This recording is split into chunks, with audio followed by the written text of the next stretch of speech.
નમસ્કાર, આપ જોઈ રહ્યા છો યુટીસી ન્યૂઝ।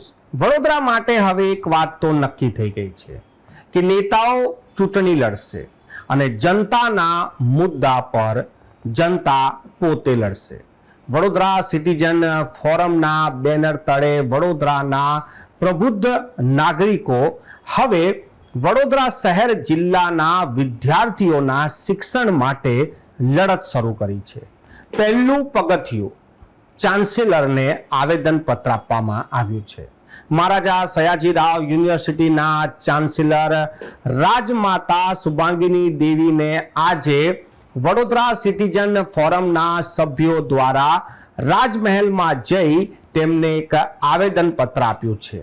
આ 6 મુદ્દા આજે વાઇસ ચાન્સેલરની સામે પ્રસ્તુત કરવામાં આવ્યા છે। એક તરફ જોઈએ તો વાઇસ ચાન્સેલરની ફરિયાદ ચાન્સેલર શ્રીને કરવામાં આવી છે।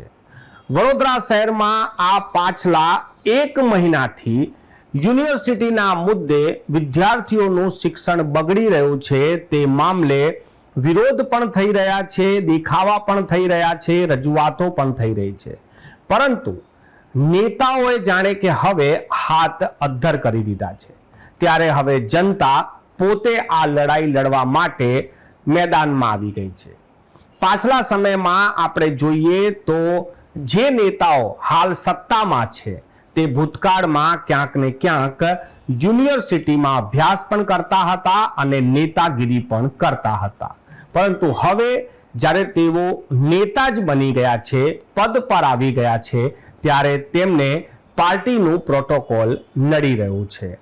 રાજ્ય સરકાર શું ઈચ્છે છે તે જ નેતાઓ હવે માને છે।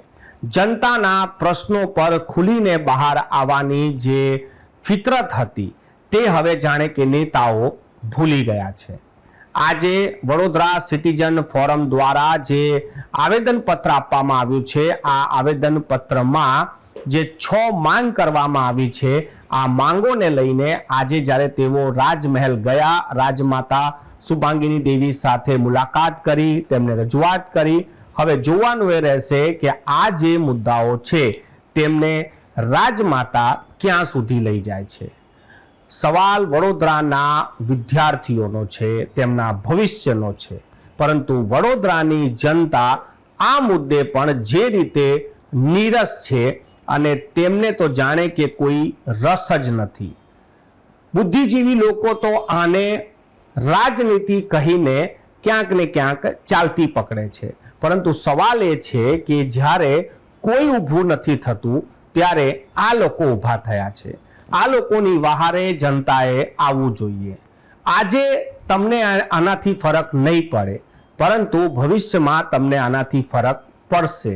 આજે તમારા બાળકો યુનિવર્સિટીમાં નહીં ભણતા હોય, પરંતુ ભવિષ્યમાં ભણશે, અને જે વડોદરામાં આપણે રહેતા હોઈએ એ જ વડોદરાની યુનિવર્સિટીનું ચીરહરણ થયું હોય ત્યારે આપ જો ધૃતરાષ્ટ્રની ભૂમિકામાં હશો તો ઇતિહાસ તમને કોઈ દિવસ માફ નહીં કરે। વડોદરાની જનતા, વડોદરાના પ્રબુદ્ધ નાગરિકો, એડવોકેટ, ડોક્ટર, સામાન્ય લોકો, સમાજસેવીઓ જે રીતે આ વડોદરા સિટીઝન ફોરમ બનાવીને આવેદનપત્ર આપવા પહોંચ્યા છે, ત્યારે સૌથી મોટો સવાલ એ છે કે આ લોકોએ સાહસ કર્યું છે, આપણે તેમનો સાથ આપવો જોઈએ।